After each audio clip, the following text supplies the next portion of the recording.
Hello everyone, welcome to Learning Management System, Department of Collegiate and Technical Education. Today we will be discussing session 6 of unit 1, that is hydroelectric and thermal power plants belonging to basics of electrical power system pertaining to first semester diploma in electrical and electronics engineering. Before going into session 6, let us have a recap of what we studied in session 5. So in session 5, the advantages and disadvantages of hydroelectric power plants were discussed. ಏನು advantages ಏನು hydro electric power plant ಅಲ್ಲಿ ನಾವು ವಾಟರ್ನ ಉಪಯೋಗಿಸ್ಕೊಂಡು electrical energy ಆಗಿ convert ಮಾಡ್ತಾ ಇದ್ದೀವಿ. Water it is a natural source which is available in nature and using ವಾಟರ್ನ ಉಪಯೋಗಿಸೋದ್ರಿಂದ ನಮಗೆ ಯಾವುದೇ ಥರದ ಕಲ್ಮಶ ಹೊಗೆ ಆಗಲಿ ಇನ್ನೊಂದು ಸ್ಮೋಕು ಡಸ್ಟು ಈ ಥರ ಬೈ ಪ್ರಾಡಕ್ಟ್ಸ್ ಯಾವುದೂ ನಮ್ಮ ಎನ್ವೈರನ್ಮೆಂಟಲ್ ರಿಲೀಸ್ ಆಗೋದಿಲ್ಲ. ಮತ್ತು ಕ್ಲೀನ್ ಆಗಿದೆ hydroelectric power station. It is very clean because it is free from smoke dust etcetera. Disadvantage ಏನಪ್ಪ ಅಂತ ಅಂದರೆ hydro electric power plant it depends upon weather condition.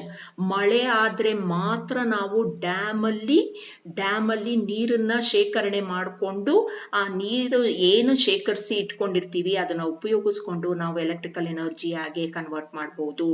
That is the disadvantage of having constructing hydroelectric power plant. Next, ಏನು ಪರಿಸರದ ಮೇಲೆ ಅದು ಏನೇನು ಪರಿಣಾಮ ಬೀರ್ತಾ ಇದೆ hydel power plant. Hydel power ಪ್ಲಾಂಟ್ನ ನಾವು ಸೆಟಪ್ ಮಾಡಿರೋದು ಯಾವ ರೀತಿ ಸೆಟಪ್ ಮಾಡಿದ್ದೀವಿ? By constructing dams, ರಿಸರ್ವಾಯರ್ಸು.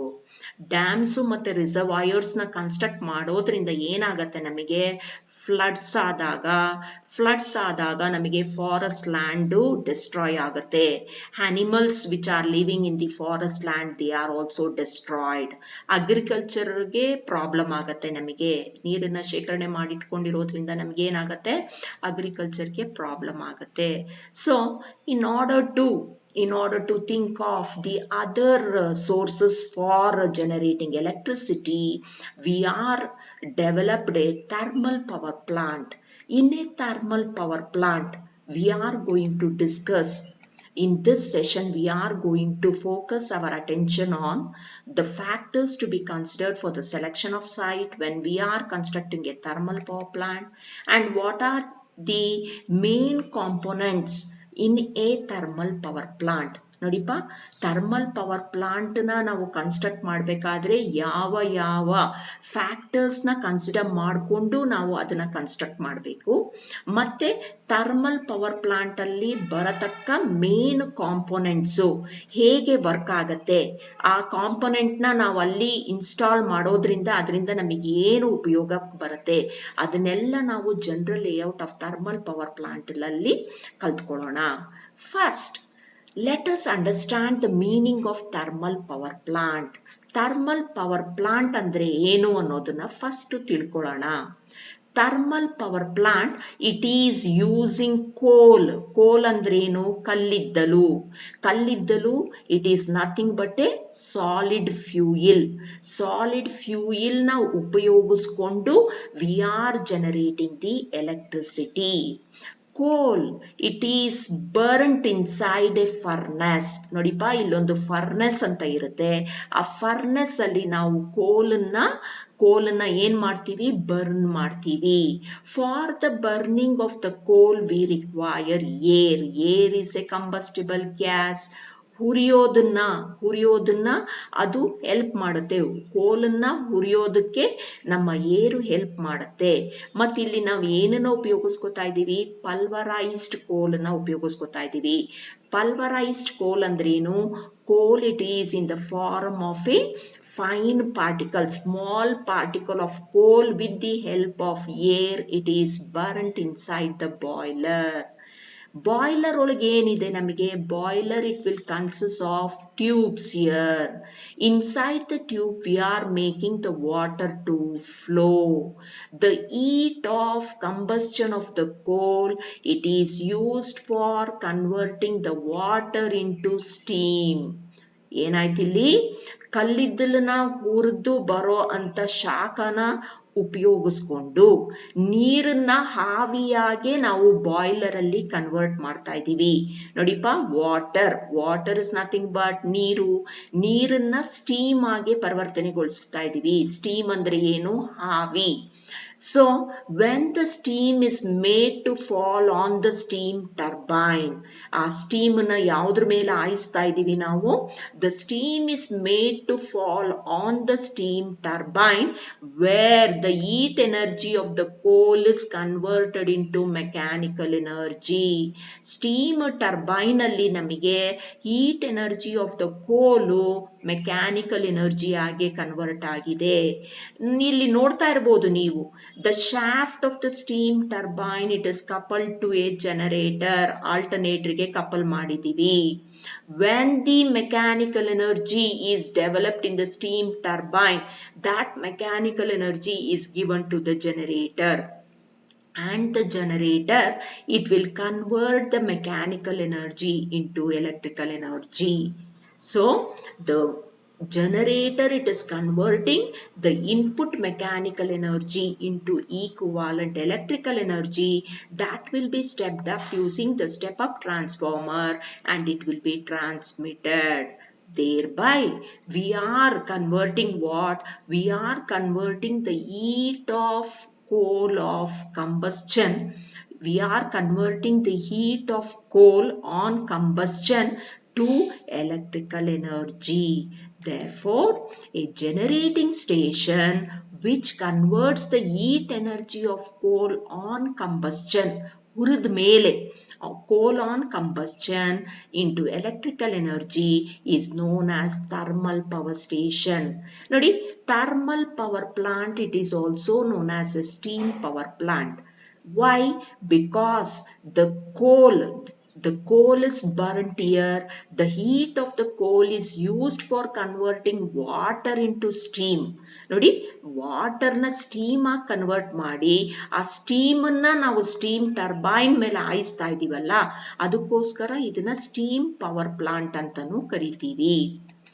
Next, let us discuss the factors to be considered in the construction of thermal power plant.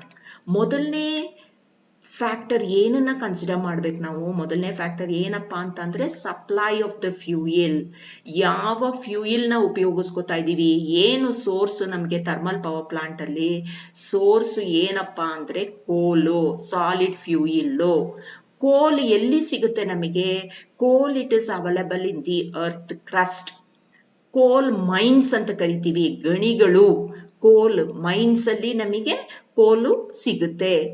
ಆದಷ್ಟು ನಾವು ನಮ್ಮ ಥರ್ಮಲ್ ಪವರ್ ಪ್ಲಾಂಟ್ ನ ಎಲ್ಲಿ ಸೆಟಪ್ ಮಾಡ್ಬೇಕಪ್ಪ ಅಂತಂದ್ರೆ, it should be located very near to the coal mains.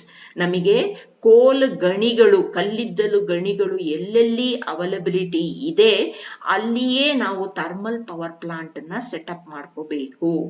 Suppose ನನಗೆ ಆ ಕೋಲ್ ಮೈನ್ ಇರೋ ಜಾಗದಲ್ಲಿ ಥರ್ಮಲ್ ಪವರ್ ಪ್ಲಾಂಟ್ ನ ಸೆಟಪ್ ಮಾಡ್ಲಿಕ್ಕೆ ಆಗ್ಲಿಲ್ಲ ಅಂತ ಅಂದ್ರೆ ನಾನು ಏನ್ ಮಾಡ್ಬೇಕು? ಆ ಕೋಲ್ ಗಣಿಯಿಂದ, ಕಲ್ಲಿದ್ದಲು ಗಣಿಯಿಂದ ನಾನು ಕೋಲನ್ನ ಥರ್ಮಲ್ ಪವರ್ ಪ್ಲಾಂಟ್ಗೆ ಟ್ರಾನ್ಸ್ಪೋರ್ಟ್ ಮಾಡಬೇಕಾಗತ್ತೆ. ಟ್ರಾನ್ಸ್ಪೋರ್ಟ್ ಮಾಡಬೇಕು ಅಂತಂದ್ರೆ ನನಗೆ ರೋಡು ಮತ್ತೆ ರೇಲ್ ಲೈನ್ಸ್ ನಮಗೆ ಕರೆಕ್ಟ್ ಆಗಿರ್ಬೇಕು. ಟ್ರಾನ್ಸ್ಪೋರ್ಟೇಷನ್ ಫೆಸಿಲಿಟಿ ಚೆನ್ನಾಗಿರ್ಬೇಕು. ನಾವು ಗಣಿಗಳ ಪಕ್ಕದಲ್ಲಿ ಏನಾದ್ರೂ ಥರ್ಮಲ್ ಪವರ್ ಪ್ಲಾಂಟ್ ನ ಸೆಟಪ್ ಮಾಡಿಬಿಟ್ರೆ ನಾವು ಯಾವ ಕಾಸ್ಟ್ ನ ಮಿನಿಮೈಸ್ ಮಾಡ್ತಾ ಇರ್ತೀವಿ? The transportation cost required for transporting the coal from the mines to the generating station will be minimised. Okay, next ನಾವ್ ಏನ್ ಮಾಡ್ತಾ ಇದೀವಿ? In the thermal power plant we R burning the ಕೋಲ್. ಕೋಲನ್ನ ಉರಿಸ್ತಾ ಇದೀವಿ. ಕೋಲಿಂದ ಬಂದಂತ ಶಾಖವನ್ನ ಉಪಯೋಗಿಸ್ಕೊಂಡು water is converted into steam. So next factor to be considered for the setting up of thermal power plant is that we require large or huge amount of water in the thermal power plant. Therefore, a thermal power plant should be located on the banks of a river or a lake. ನಮಗೆ ಯಾವುದಾದ್ರೂ ನದಿ ದಡದಲ್ಲಿ ನಾವು thermal power plant ನ setup ಮಾಡಿಬಿಟ್ರೆ ನಮಗೆ ಅನುಕೂಲ ಆಗತ್ತೆ. ಯಾಕೆ ಅಂದ್ರೆ ಥರ್ಮಲ್ ಪವರ್ ಪ್ಲಾಂಟ್ ಅಲ್ಲಿ ನಮಗೆ ನೀರಿನ ಅವಶ್ಯಕತೆ ತುಂಬಾ ಜಾಸ್ತಿ ಇರುತ್ತೆ. ಯಾಕೆ ನೀರಿನ ಅವಶ್ಯಕತೆ ಜಾಸ್ತಿ ಇರುತ್ತೆ? ನೀರಿನ ಅವಶ್ಯಕತೆ ಯಾಕಪ್ಪ ಜಾಸ್ತಿ ಅಂದ್ರೆ ನಾವು ಕೋಲನ್ನ ಬರ್ನ್ ಮಾಡಿರೋ ಶಾಖದಿಂದ water is converted into steam. ಆ ಸ್ಟೀಮ್ ಟರ್ಬೈನ್ ಮೇಲೆ ಹಾಯ್ದು ಹೊರಗೆ ಬರುತ್ತಲ್ಲ, ಅದನ್ನ ಕೂಲ್ ಮಾಡ್ಲಿಕ್ಕೂ ನಮಗೆ ನೀರಿನ ಅವಶ್ಯಕತೆ ಬೇಕಾಗತ್ತೆ. Therefore, we should locate the thermal power plant very near to a river or a lake.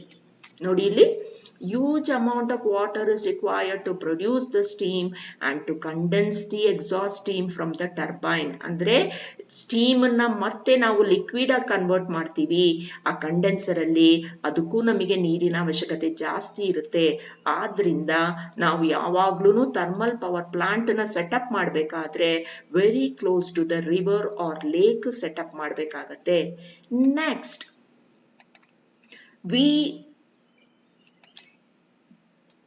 we are going to transport coal. If the thermal power plant is not set up very near to the coal mines, we will have to transport to the fuel to the thermal power plant. ನಾವು ಕೋಲನ್ನ transport ಮಾಡ್ಲಿಕ್ಕೆ ಉಪಯೋಗಿಸ್ಕೋಬೇಕಾಗತ್ತೆ, ಅಥವಾ ಮೆಟೀರಿಯಲ್ಸ್ನ materials ಅಂದ್ರೆ machinery, equipments, ಕೆಲಸಗಾರನ್ನ thermal power plant ಅಲ್ಲಿ ಕೆಲಸ ಮಾಡೋ ವರ್ಕರ್ಸ್ನ ನಾವು ಒಂದು ಜಾಗದಿಂದ ಇನ್ನೊಂದು ಜಾಗಕ್ಕೆ ಟ್ರಾನ್ಸ್ಪೋರ್ಟ್ ಮಾಡಬೇಕಾಗಿರೋ ಪರಿಸ್ಥಿತಿ ಬಂದಾಗ ನಮಗೆ ಟ್ರಾನ್ಸ್ಪೋರ್ಟೇಷನ್ ಫೆಸಿಲಿಟಿ, ರೈಲ್ವೆ ಫೆಸಿಲಿಟಿ ಇರ್ಬೋದು ಅಥವಾ ರೋಡ್ವೇ ಫೆಸಿಲಿಟಿ ಇರ್ಬೋದು, ತುಂಬಾ ಚೆನ್ನಾಗಿರ್ಬೇಕು. ನೋಡಿ, the power station should be well connected by the road or the rail for the transportation of men, material and machinery. ಕೆಲಸಗಾರರಿರ್ಬೋದು, ಮೆಟೀರಿಯಲ್ ಅಂದ್ರೆ ಕೋಲ್ ಟ್ರಾನ್ಸ್ಪೋರ್ಟ್ ಮಾಡ್ಲಿಕ್ಕೆ ಉಪಯೋಗಿಸಬಹುದು, ಅಥವಾ the equipments which are used in the thermal power plant for the transportation, the road and rail should be well connected to the power station. Next, we require land for setting up of thermal power plant. ನೋಡಿ, ನಮಗೆ ಜಾಗದ ಅವಶ್ಯಕತೆ ಇದೆ, ಭೂಮಿಯ ಅವಶ್ಯಕತೆ ಇದೆ. So the cost of the land it should be very cheap ಆಗಿರ್ಬೇಕು. ನಮಗೆ ಲ್ಯಾಂಡ್ ವ್ಯಾಲ್ಯೂ ಚೀಪ್ ಆಗಿರ್ಬೇಕು.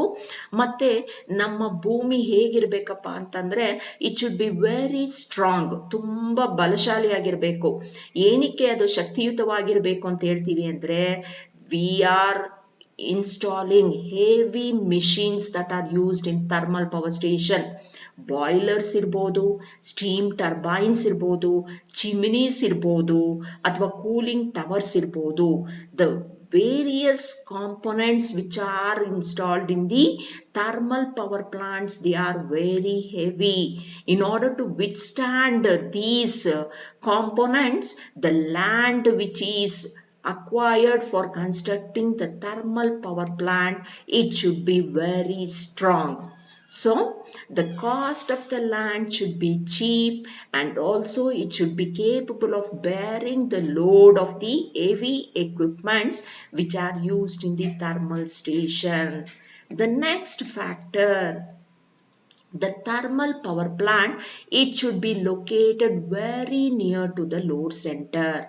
ಈ nearness to the load centre ಯಾಕೆ ಹೇಳ್ತೀವಿ ಅಂತಂದ್ರೆ, if it is located far away from the load centre, ನಾವು ಎಲೆಕ್ಟ್ರಿಸಿಟಿನ ಥರ್ಮಲ್ ಪವರ್ ಪ್ಲಾಂಟ್ ಅಲ್ಲಿ ಜನರೇಟ್ ಮಾಡ್ತೀವಿ, ಜನರೇಟ್ ಮಾಡಿ ಅದನ್ನ ಟ್ರಾನ್ಸ್ಮಿಟ್ ಮಾಡಬೇಕಾಗತ್ತೆ. Transmission it is done using the transmission lines, and for constructing the transmission lines. We require more cost, huge cost ಬೇಕಾಗತ್ತೆ ನಮಗೆ transmission lines ಅನ್ನ ಎರೆಕ್ಟ್ ಮಾಡ್ಲಿಕ್ಕೆ. ಮತ್ತೆ ನಮಗೆ ಲಾಂಗ್ ಡಿಸ್ಟೆನ್ಸ್ ಟ್ರಾನ್ಸ್ಮಿಷನ್ ಲೈನ್ಸ್ ಆಗ್ಬಿಟ್ರೆ ಏನಪ್ಪ ಡಿಸ್ಅಡ್ವಾಂಟೇಜ್ ಅಂದ್ರೆ ನಮಗೆ ಟ್ರಾನ್ಸ್ಮಿಷನ್ ಲೈನ್ಸ್ ಅಲ್ಲಿ ಲಾಸಸ್ ಜಾಸ್ತಿ ಆಗತ್ತೆ. ಲಾಸಸ್ ಜಾಸ್ತಿ ಆದಾಗ the efficiency of the system will come down automatically. Therefore, the thermal power plant should be located very near to the load center in order to reduce the transmission cost in constructing the transmission lines and also the losses which are occurring in the transmission lines. The next important factor in constructing a thermal power plant is that it should be located far away from populated areas.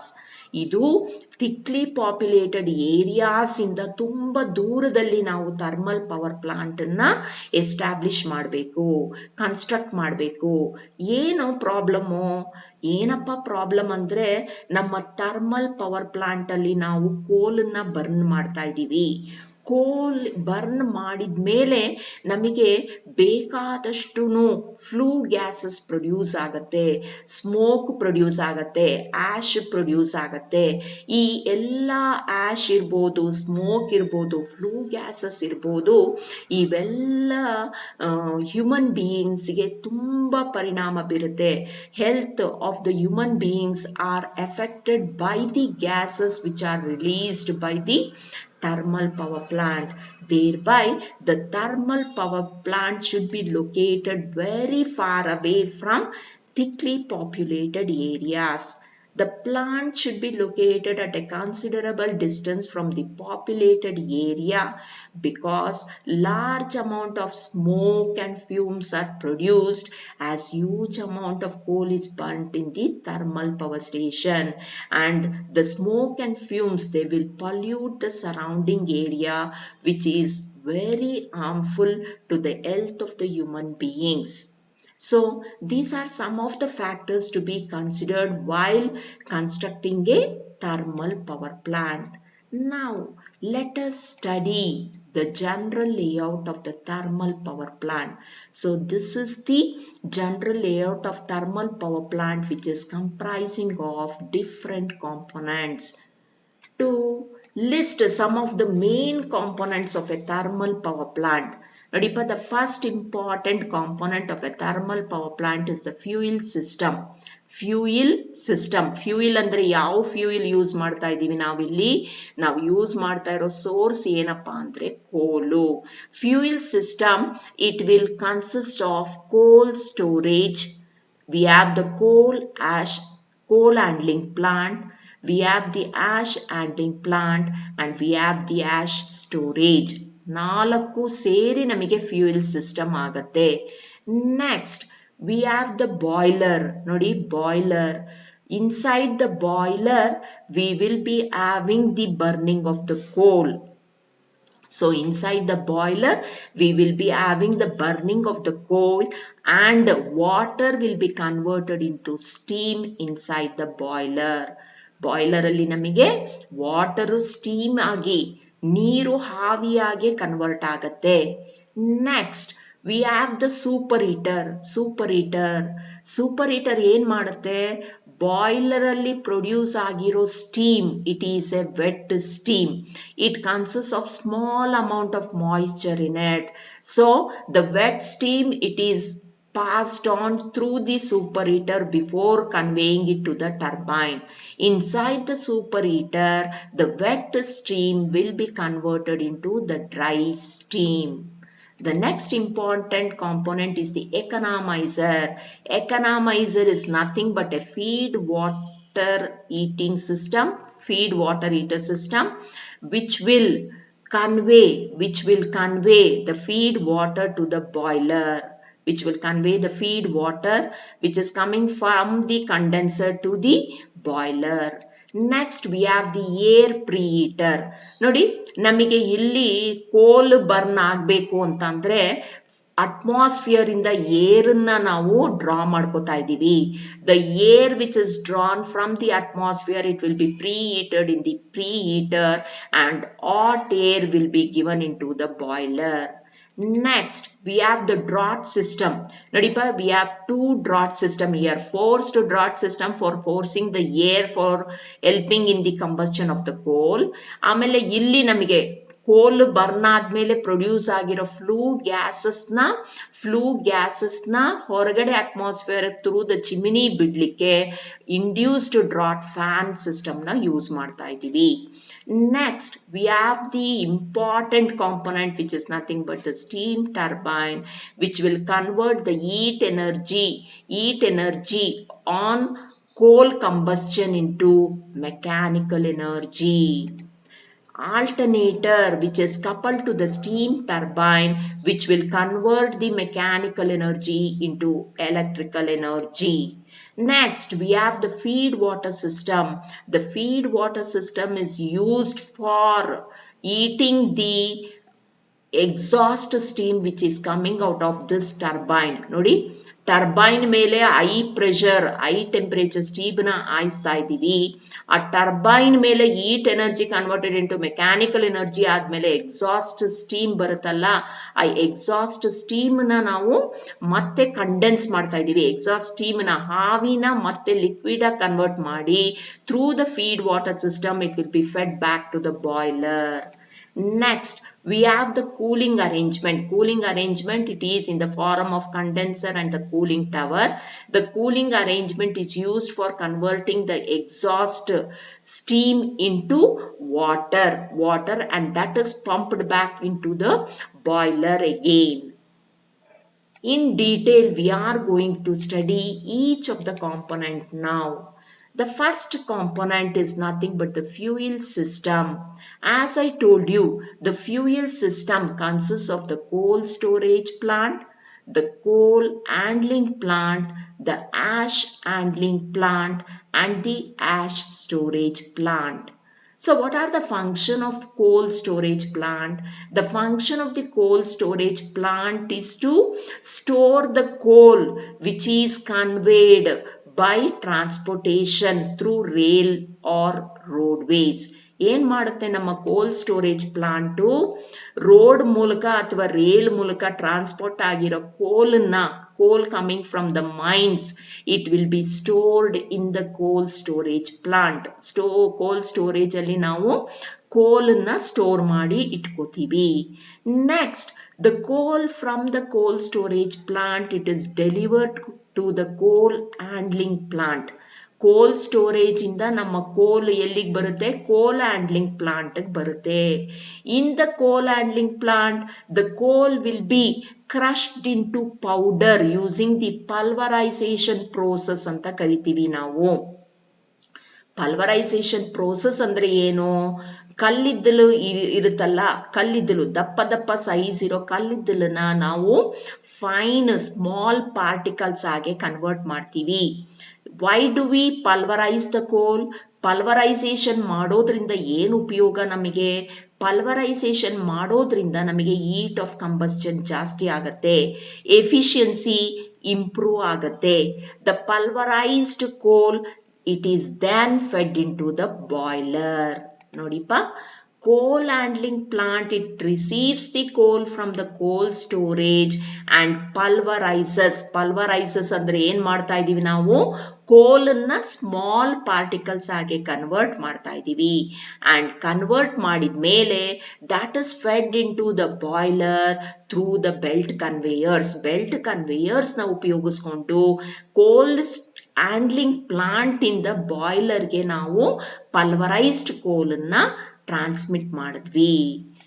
Next, after burning, boiler ಅಲ್ಲಿ ಏನಾಗ್ತಾ ಇದೆ? ನಮ್ದು ಕೋಲನ್ನ burn ಮಾಡ್ತಾ ಇದ್ದೀವಿ.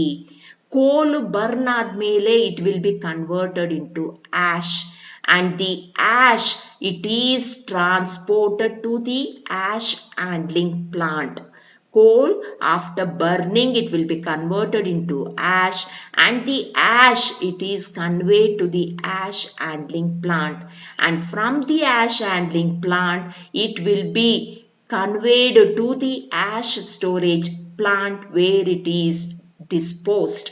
ನೋಡಿ, the ash handling plant stores the ash produced after combustion of the coal in the boiler, and the ash storage plant, it will dispose the ash delivered to it from the ash handling plant.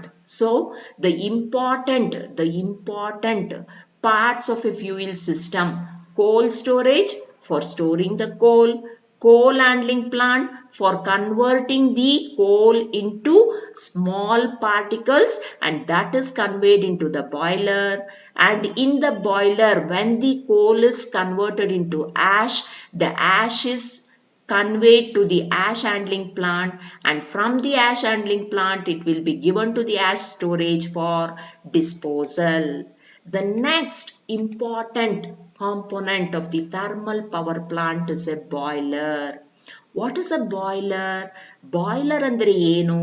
It is a closed vessel in which the water will be converted into steam. ಯಾವ level ಅಲ್ಲಿ ಇರುತ್ತೆ ನಮ್ಮ steam? It will be at high pressure and temperature. Water is converted into steam ಅಂತ ಹೇಳ್ತಾ ಇದ್ದೀವಿ. ಹೇಗೆ ನಮ್ಮ ನೀರು ಹಾವಿಯಾಗಿ ಕನ್ವರ್ಟ್ ಆಯಿತು? ನೀರು ಹಾವಿಯಾಗಿ ಕನ್ವರ್ಟ್ ಆಗಬೇಕು ಅಂತಂದ್ರೆ we are using the heat of combustion of the ಕೋಲನ್ನ ನಾವು ಬರ್ನ್ ಮಾಡ್ತಾ ಇದ್ದೀವಿ. ಕೋಲನ್ನ ಬರ್ನ್ ಮಾಡಿದಾಗ ಹೀಟ್ ಜನರೇಟ್ ಆಗತ್ತೆ. ಆ ಹೀಟನ್ನ ಉಪಯೋಗಿಸ್ಕೊಂಡು ನಾವು ನೀರನ್ನ ಹಾವಿಯಾಗಿ ಕನ್ವರ್ಟ್ ಮಾಡ್ತಾ ಇದ್ದೀವಿ ಇನ್ಸೈಡ್ ದ ಬಾಯ್ಲರ್. ನೆಕ್ಸ್ಟ್, ಇಲ್ಲಿ ನಮಗೆ ಏನಾಗ್ತಾ ಇದೆ? ಬಾಯ್ಲರ್ ಒಳಗೆ ಹೀಟ್ ಉತ್ಪತ್ತಿ ಆಗತ್ತೆ. ಹೀಟ್ ಜೊತೆಗೆ ನಮಗೆ ಫ್ಲೂ ಗ್ಯಾಸಸ್ ಪ್ರೊಡ್ಯೂಸ್ ಆಗತ್ತೆ. ಆ flue gases before they are conveyed in to the outside atmosphere, it is made to pass through the super heater, then through the economizer, then through the air preheater, and finally using this induced draught fan, it will be let into the atmosphere through the chimney. ನೋಡಿ, the flue gases from the boiler will pass through the superheater, it will pass through the economizer, air preheater, and finally it will be exhausted into the atmosphere through the chimney. ಯಾಕೆ flue gases ನ ಇದ್ರ ಮೂಲಕ ನಾವು ಪಾಸ್ ಮಾಡ್ತಾ ಇದೀವಿ? Super heater, economiser, air pre heater ಮೂಲಕ pass ಮಾಡ್ತಾ ಇರೋ ಉದ್ದೇಶ ಏನಪ್ಪಾ ಅಂದ್ರೆ, ಫ್ಲೂ ಗ್ಯಾಸಸ್ ಅಲ್ಲಿರೋ ಹೀಟ್ ಎನರ್ಜಿನ ಮತ್ತೆ ನಾವಿಲ್ಲಿ ಸೂಪರ್ ಹೀಟರ್ ಅಲ್ಲಿ ಅಬ್ಸಾರ್ಬ್ ಮಾಡ್ಕೋತಾ ಇದೀವಿ, ಎಕನಾಮೈಸರ್ ಅಲ್ಲಿ ಅಬ್ಸಾರ್ಬ್ ಮಾಡ್ಕೋತಾ ಇದೀವಿ, ಏರ್ ಪ್ರೀ ಹೀಟರ್ ಅಲ್ಲಿ ಅಬ್ಸಾರ್ಬ್ ಮಾಡ್ಕೋತಾ ಇದೀವಿ. ಹೀಟ್ ನ ಅಬ್ಸಾರ್ಬ್ ಮಾಡ್ಕೊಂಡು ನಾವ್ ಏನ್ ಮಾಡ್ತಾ ಇದೀವಿ? The over all efficiency of the thermal power plant ಅನ್ನ ಇಂಪ್ರೂವ್ ಮಾಡ್ಲಿಕ್ಕೋಸ್ಕರ ನಾವು ಫ್ಲೂ ಗ್ಯಾಸಸ್ ಅಲ್ಲಿರೋ ಹಾಟ್ ಅಥವಾ ಫ್ಲೂ ಗ್ಯಾಸಸ್ ಅಲ್ಲಿರೋ ಹೀಟ್ ಎನರ್ಜಿನೂ ಅಬ್ಸಾರ್ಬ್ ಮಾಡ್ಕೋಬೇಕಾಗತ್ತೆ. Next, the important component in a general power plant, in a thermal power plant, is the superheater. Superheater ಅಲ್ಲಿ ಏನಿರುತ್ತೆ? It will be made up of steel tubes ಇರುತ್ತೆ. Steel tubes ನಾವು heat ಮಾಡ್ತಾ ಇದ್ದೀವಿ. ಯಾವುದರಿಂದ heat ಮಾಡ್ತಾ ಇದ್ದೀವಿ?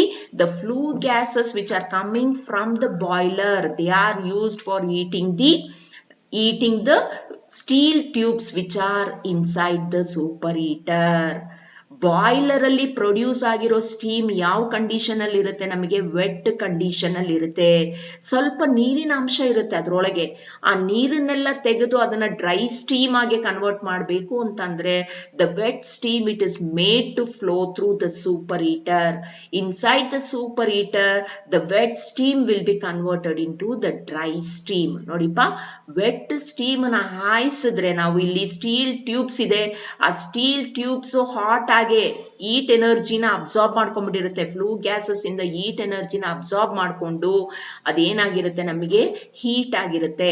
ಆ ಹೀಟ್ ಟ್ರಾನ್ಸ್ಫರ್ ಎಲ್ಲಿಗಾಗತ್ತೆ? ನಮಗೆ ವೆಟ್ ಸ್ಟೀಮಿಗಾಗಿ. ಆ ವೆಟ್ ಸ್ಟೀಮ್ ಅಲ್ಲಿರೋ ಮಾಯಿಶ್ಚರ್ ಕಂಟೆಂಟ್ ನೆಲ್ಲ ರಿಮೂವ್ ಮಾಡಿ ಡ್ರೈ ಸ್ಟೀಮ್ ಮಾತ್ರ ನಮಗೆ ವಾಲ್ ಮೂಲಕ ಟರ್ಬೈನ್ ಮೇಲೆ ಹಾಯೋ ತರ ನಮ್ಮ ಸೂಪರ್ ಹೀಟರ್ ಮಾಡುತ್ತೆ. ನೆಕ್ಸ್ಟ್, ಸೂಪರ್ ಹೀಟರ್ ಇಂದ ಬರೋ ಫ್ಲೂ ಗ್ಯಾಸಸ್ ಅಲ್ಲಿ ಇನ್ನೂ ಏನಾದ್ರೂ ಹೀಟ್ ಎನರ್ಜಿ ಅಂಶ ಇದ್ರೆ ಎಕನಾಮೈಸರ್ ಅಬ್ಸಾರ್ಬ್ ಮಾಡ್ಕೊಳ್ಳುತ್ತೆ. ಎಕನಾಮೈಸರ್ ಇಂದ ಏರ್ ಪ್ರೀ ಹೀಟರ್ಗೆ ಹೋಗುತ್ತೆ. ಏರ್ ಪ್ರೀ ಹೀಟರ್ ಇಂದ ಅದು ಮತ್ತೆ ಚಿಮಿನಿ ಮೂಲಕ outside ಅಟ್ಮಾಸ್ಫಿಯರ್ಗೆ ಹಾಯಿಸ್ತೀವಿ. The heated tubes convert the wet steam produced by the boiler into dry steam, which increases the overall efficiency of the plant. ನಾ ಹೇಳಿದೆ ಇಲ್ಲಿ tube heat ಆಗತ್ತೆ ಅಂತ ಹೇಳಿದೆ. ಯಾವ ರೀತಿ ಹೀಟ್ ಆಗತ್ತೆ? The heat energy which is present in the flow gases will be absorbed by the tubes, steel tubes which are present in the superheater. The heat of the tubes, it will be transferred to the wet steam. Thereby the wet steam will be converted into the dry steam, and dry steam it is made to fall on the turbine. The next important component of the thermal power plant is the economizer. What is an economizer? Economizer is nothing but a feed water heater which will derive the heat from the flue gases. ಇದೇನಪ್ಪಾ ಅಂತಂದ್ರೆ feed water heater. Feed water heater ಅಂತಂದ್ರೆ ಏನು? ಅದು ನೀರನ್ನ ಇಲ್ಲಿ turbine ಮೇಲೆ ನಾವು ಸ್ಟೀಮನ್ನ ಹಾಯಿಸಿದ ಮೇಲೆ ಆ ಎಕ್ಸಾಸ್ಟ್ ಸ್ಟೀಮನ್ನ ಮತ್ತೆ ಲಿಕ್ವಿಡ್ ಆಗಿ ಕನ್ವರ್ಟ್ ಮಾಡಿಕೊಂಡು ಆ ಲಿಕ್ವಿಡ್ ನ ನಾವೇನ್ ಮಾಡ್ತಾ ಇದ್ದೀವಿ, ಮತ್ತೆ ಬಾಯ್ಲರ್ಗೆ ಫ್ಲೋ ಮಾಡ್ತಾ ಇದ್ದೀವಿ. ಬಾಯ್ಲರ್ಗೆ ನಾವು ಇನ್ಫ್ಲೋ ಕೊಡ್ತಾ ಇದ್ದೀವಿ. ಸೊ ಇಲ್ಲಿ ಏನಾಗುತ್ತೆ, ಎಕನಾಮೈಸರ್ ಅಲ್ಲೂ ಅಷ್ಟೇ ನಮಗೆ ಫ್ಲೂ ಗ್ಯಾಸಸ್ ಅಲ್ಲಿ ಇರೋ ಅಂತ ಹೀಟ್ ಎನರ್ಜಿ, ಟ್ರಾಪ್ಡ್ ಹೀಟ್ ಎನರ್ಜಿನ ಎಕನಾಮೈಸರ್ ಅಬ್ಸಾರ್ಬ್ ಮಾಡಿಕೊಂಡು ಆ ಏನು ಫೀಡ್ ವಾಟರ್ ಬರ್ತಿದೆ ನಮಗೆ, ಆ ಫೀಡ್ ವಾಟರ್ ಟೆಂಪರೇಚರ್ನ ಇನ್ಕ್ರೀಸ್ ಮಾಡಿ ಬಾಯ್ಲರ್ಗೆ ಹಾಯಿಸುತ್ತೆ. ಈ ತರ ಮಾಡೋದ್ರಿಂದ ನಮ್ಗೆ ಏನಾಗತ್ತೆ, over all efficiency of the thermal power plant improve ಆಗುತ್ತೆ. The feed water from the economizer, it will be conveyed to the boiler. Next, we have an air preheater here. ನಾನು ಆಗ್ಲೇ ಹೇಳಿದೆ ನಿಮಗೆ, ಇಲ್ಲಿ ನಮಗೆ ಏನ್ ಬೇಕಾಗತ್ತಪ್ಪ ಅಂದ್ರೆ, ಇಲ್ಲಿ ಕೋಲ್ ಬರ್ನ್ ಆಗ್ಬೇಕು ಅಂತಂದ್ರೆ ನಮಗೆ ಗಾಳಿ ಅವಶ್ಯಕತೆ ಇದೆ. Air is a combustible gas, so it will help in the burning of the coal here. ನಾವೇನ್ ಮಾಡ್ತಾ ಇದ್ವಿ, atmosphere in the forced drought fan ಅನ್ನು ಉಪಯೋಗಿಸ್ಕೊಂಡು ಗಾಳಿನ ಏರ್ ಪ್ರೀ ಹೀಟರ್ ಮೂಲಕ ಹಾಯಿಸಿ ಅದನ್ನ ಬಾಯ್ಲರ್ಗೆ ಫೀಡ್ ಮಾಡ್ತಾ ಇದ್ದೀವಿ. ಏರ್ ಪ್ರೀ ಹೀಟರ್ ಅಲ್ಲಿ ಏನಾಗತ್ತೆ, ನಮಗೆ ಅಟ್ಮಾಸ್ಫಿಯರ್ ಇಂದ ಬರ್ತಕ್ಕ ಗಾಳಿಯ ಟೆಂಪರೇಚರ್ನ ಇನ್ಕ್ರೀಸ್ ಮಾಡ್ತಾ ಇದ್ದೀವಿ. ಇನ್ಕ್ರೀಸ್ ಮಾಡೋ ಉದ್ದೇಶ ಏನಪ್ಪಾ ಅಂದ್ರೆ, ಇಲ್ಲಿ ನಮಗೆ ಬರ್ನಿಂಗ್ ಆಫ್ ದ ಕೋಲು ನಮಗೆ ಎಫಿಷಿಯನ್ಸಿ ಜಾಸ್ತಿ ಆಗತ್ತೆ.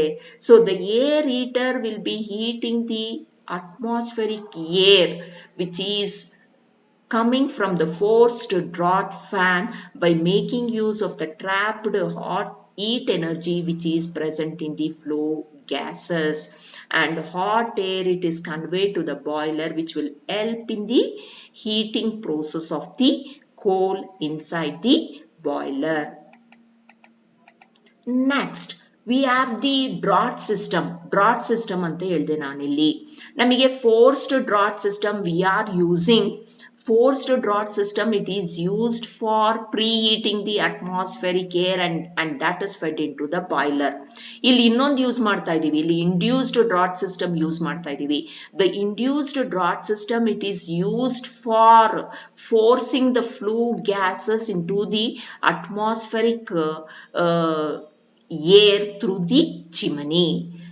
ಫ್ಲೂ ಗ್ಯಾಸಸ್ನ ಇಂಡ್ಯೂಸ್ಡ್ ಡ್ರಾಟ್ ಫ್ಯಾನ್ ಅನ್ನು ಉಪಯೋಗಿಸಿಕೊಂಡು through the chimney it is left out in to the atmosphere.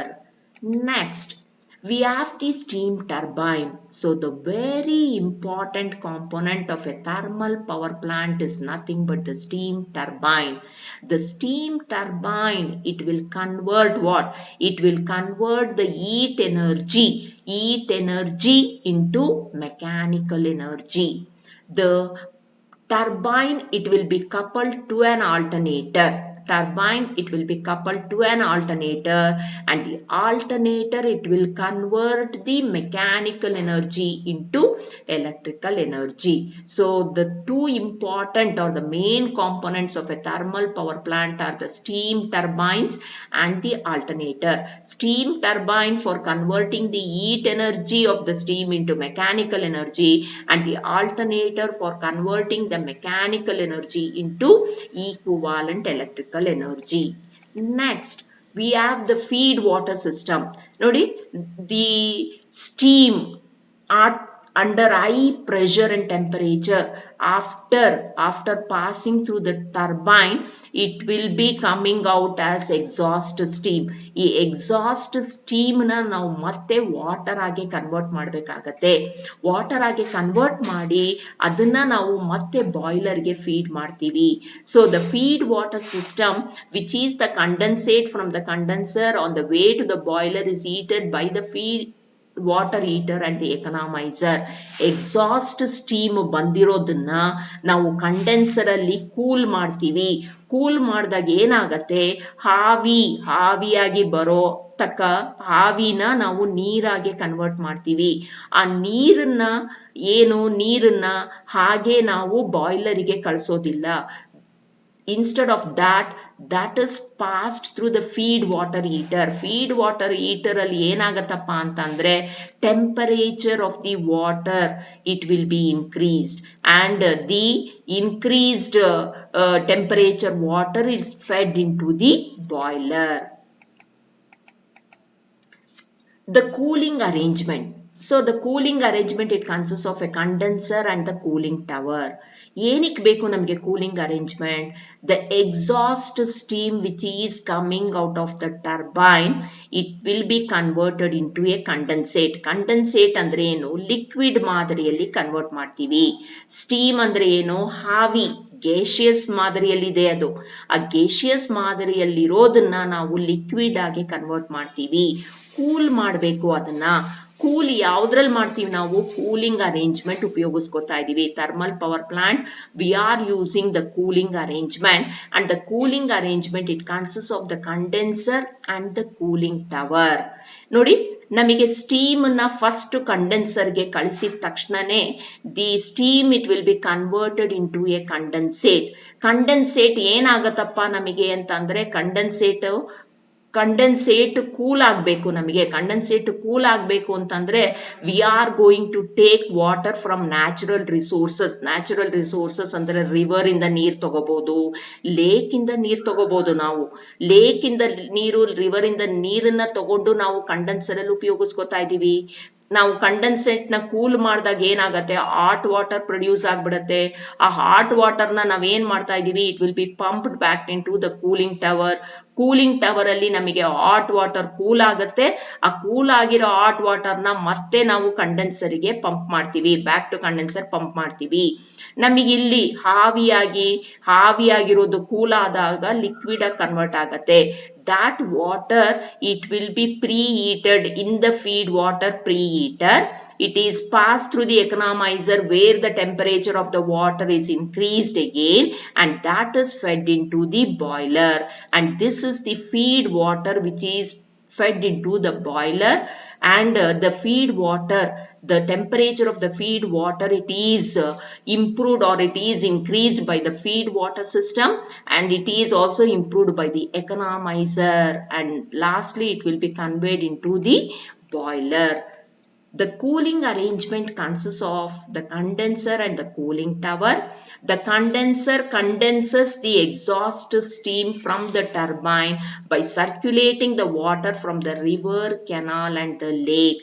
Condenser, inside the condenser, the exhaust steam will be condensed. ಅಂದ್ರೆ ಏನಾಗತ್ತೆ, ಸ್ಟೀಮ್ ಹಾವಿಯಾಗಿರೋದನ್ನ ನಾವು ಲಿಕ್ವಿಡ್ ಆಗಿ ಕನ್ವರ್ಟ್ ಮಾಡ್ತಾ ಇದೀವಿ.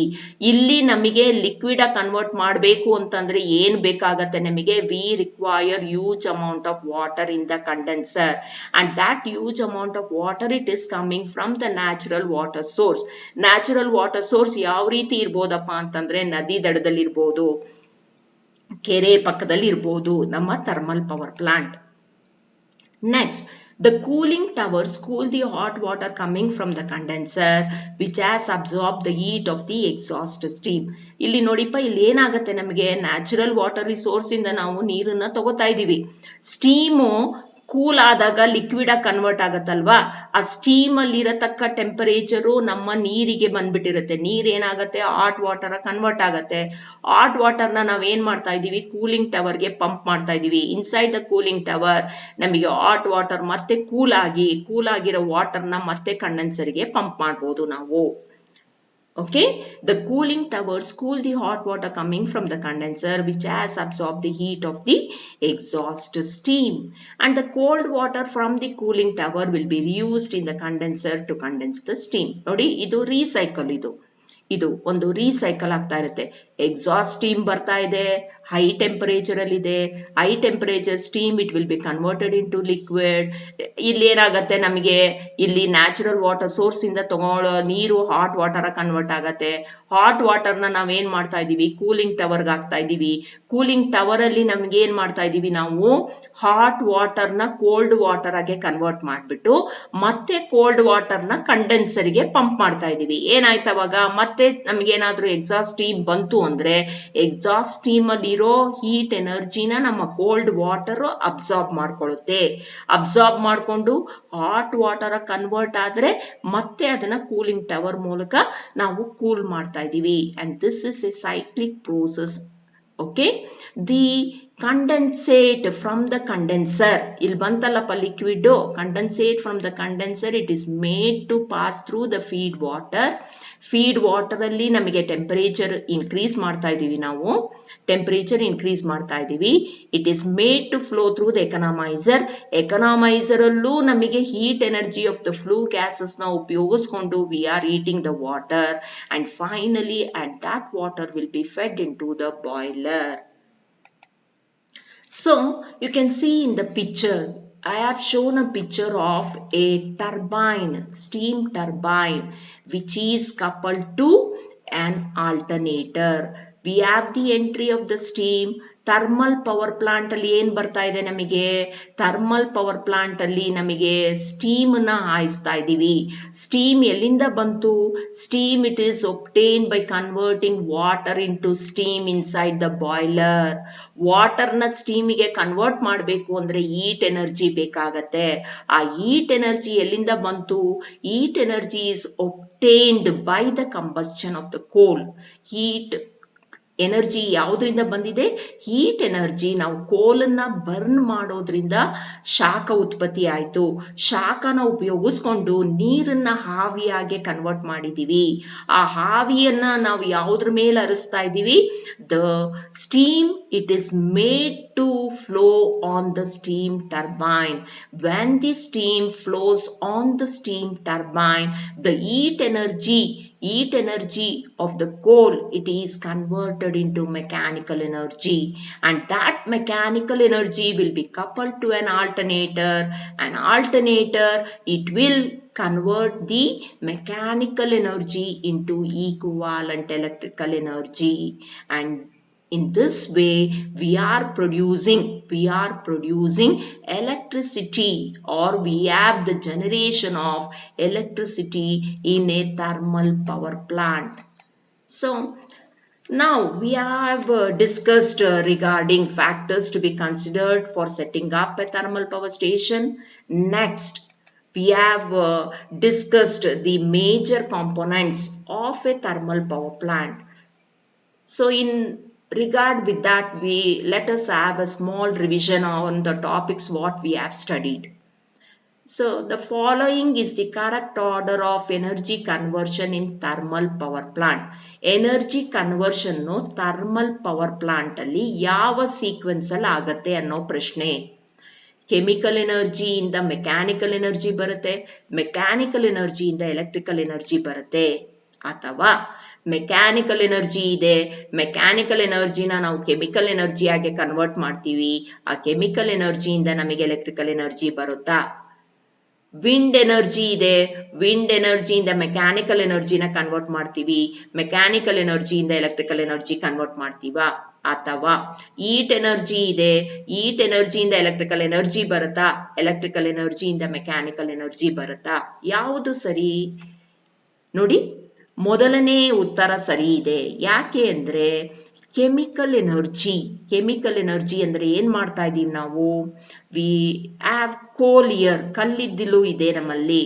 ಆ ಕೋಲನ್ನ ಬರ್ನ್ ಮಾಡಿ ಈಟ್ ಎನರ್ಜಿನ ಡೆವಲಪ್ ಮಾಡ್ತಾ ಇದ್ದೀವಿ. Heat energy will be converted into mechanical energy by the steam turbine, and the mechanical energy is converted into electrical energy by the alternator. Thereby, the correct answer for this question is A. The next question, in thermal power plant, turbine is placed. Now turbine na elli ittiddivi? Turbine is placed before the boiler, in between the boiler and the generator, after generator, ಅಥವಾ any of the above na? Turbine andre yavudu? Steam turbine. What is the function of the steam turbine? Steam turbine ಏನ್ ಮಾಡುತ್ತೆ? Steam turbine will convert the heat energy obtained by the combustion of the coal into mechanical energy. ನಮಗೆ heat energy ಉತ್ಪತ್ತಿ ಆಗ್ಬೇಕು ಅಂತ ಅಂದ್ರೆ ಅದು ಎಲ್ಲಿ ಉತ್ಪತ್ತಿ ಆಗತ್ತೆ? heat energy ಬಾಯ್ಲರ್ ಅಲ್ಲಿ ಉತ್ಪತ್ತಿ ಆಗತ್ತೆ. ಬಿಫೋರ್ ದ ಬಾಯ್ಲರ್ ಏನಾದ್ರೂ ನಾವು ಟರ್ಬೈನ್ ಇಟ್ಬಿಟ್ರೆ ನಮಗೆ heat energy ಬರೋದಿಲ್ಲ. ಕರೆಕ್ಟ್ ಅಲ್ವಾ? ಆಫ್ಟರ್ ಜನರೇಟರ್ ಇಟ್ರೆ ಏನಾಗತ್ತೆ? ನಮಗೆ ಟರ್ಬೈನ್ ಅಲ್ಲಿ ಮೆಕ್ಯಾನಿಕಲ್ ಎನರ್ಜಿ ಬರ್ತಾ ಇದೆ. ಆ ಮೆಕ್ಯಾನಿಕಲ್ ಎನರ್ಜಿನ ನಮ್ಮ ಜನರೇಟರ್ ಎಲೆಕ್ಟ್ರಿಕಲ್ ಎನರ್ಜಿಗೆ ಕನ್ವರ್ಟ್ ಮಾಡಬೇಕು. ಆಫ್ಟರ್ ದ ಜನರೇಟರ್ ಇಟ್ರೆ ನಮಗೆ ಏನು ಉಪಯೋಗ ಇಲ್ಲ. ಹಾಗಾದ್ರೆ ಈ ಪ್ರಶ್ನೆಗೆ ಉತ್ತರ ಏನಪ್ಪಾ ಅಂದ್ರೆ, it should be placed in between the boiler and the generator. Turbine ನಮಗೆ ಬಾಯ್ಲರ್ ಮತ್ತು ಜನರೇಟರ್ ಮಧ್ಯದಲ್ಲಿ ಪ್ಲೇಸ್ ಆದಾಗ ಏನಾಗತ್ತೆ? ಬಾಯ್ಲರ್ ಅಲ್ಲಿ ಉತ್ಪತ್ತಿಯಾದ heat energy will be converted into mechanical energy by the turbine. Mechanical ಎನರ್ಜಿನ ನಾನು ಜನರೇಟರ್ಗೆ ಕೊಟ್ಟಾಗ generator will be converting that mechanical energy into equivalent electrical energy. So the answer for this question is solution B. Next, the following is not a component of thermal power plant. ಈಗ ನಾವು various components of thermal power plant ನ ನೋಡ್ಕೊಂಡ್ ಬಂದಿದ್ದೀವಿ. Fuel system ಇರ್ಬೋದು, boiler ಇರ್ಬೋದು, economiser ಇರ್ಬೋದು, air ಪ್ರೀಹೀಟರ್ ಇರ್ಬೋದು, cooling arrangement ಇರ್ಬೋದು, ಕಂಡೆನ್ಸರ್ ಇರ್ಬೋದು. ಹೀಗೆ ನೋಡಿಪ್ಪ, ಯಾವ ಕಾಂಪೊನೆಂಟು ನಮ್ಮ ಥರ್ಮಲ್ ಪವರ್ ಪ್ಲಾಂಟ್ಗೆ ಸಂಬಂಧಪಟ್ಟಿದ್ದಲ್ಲ. ಕಂಡೆನ್ಸರು ಬೇಕೇ ಬೇಕು ನಮಗೆ. Condenser to cool the exhaust steam. Cooling tower, condenser cooling tower ಎರಡೂ ಸೇರಿಸಿದ್ರೆ ನಮಗೆ cooling arrangement of thermal power plant ಆಗೋಯ್ತು. Turbine it is converting what? It is converting heat energy into mechanical energy. ಇದು ನಮ್ಮ component of thermal power ಪ್ಲಾಂಟೇ. ಹಾಗಾದ್ರೆ fuel tank ಅನ್ನೋದು, fuel tank ನಮಗೆ ಎಲ್ಲಿ ಬರುತ್ತಪ್ಪ ಅಂದ್ರೆ ಪ್ರಾಬಬ್ಲಿ ಡೀಸೆಲ್ ಪವರ್ ಪ್ಲಾಂಟ್ ಬರುತ್ತೆ ನಮಗೆ. ಇಲ್ಲಿ ನಮಗೆ ಯಾವುದೇ ತರದ ಫ್ಯೂಯಲ್ ಟ್ಯಾಂಕ್ ನಾವು ಉಪಯೋಗಿಸೋದಿಲ್ಲ. So the answer is D. Next, the path of the flue gases in thermal power plant. ನೋಡಿಪ್ಪ, ಫ್ಲೂ ಗ್ಯಾಸಸ್ ಉತ್ಪತ್ತಿ ಆಗತ್ತೆ. ಹೇಗೆ ಬರುತ್ತೆ ನಮಗೆ flue gases? By burning of coal we obtain the flue gases. ಆ flue gases ಯಾವ path ಅಲ್ಲಿ flow ಆಗತ್ತೆ ಅಂತ? Boiler, economiser, super heater, air preheater. ಈ ಪಾತಲ್ಲಿ ಫ್ಲೋ ಆಗತ್ತಾ? ಅಥವಾ boiler, super heater, air preheater, economiser. Next we have boiler, air preheater, super heater, economiser. Boiler, super heater, economiser, air preheater. The answer for this is the flue gases from the boiler. It will first pass through the superheater, then it will pass through the economizer, then it will flow into the air preheater. So the answer for this question is D. So the references in developing this presentation and the contents are as below. The faculty responsible for developing the course on basics of electrical power system. Please write your suggestions regarding content tools format to lms.dtech@gmail.com. Thank you.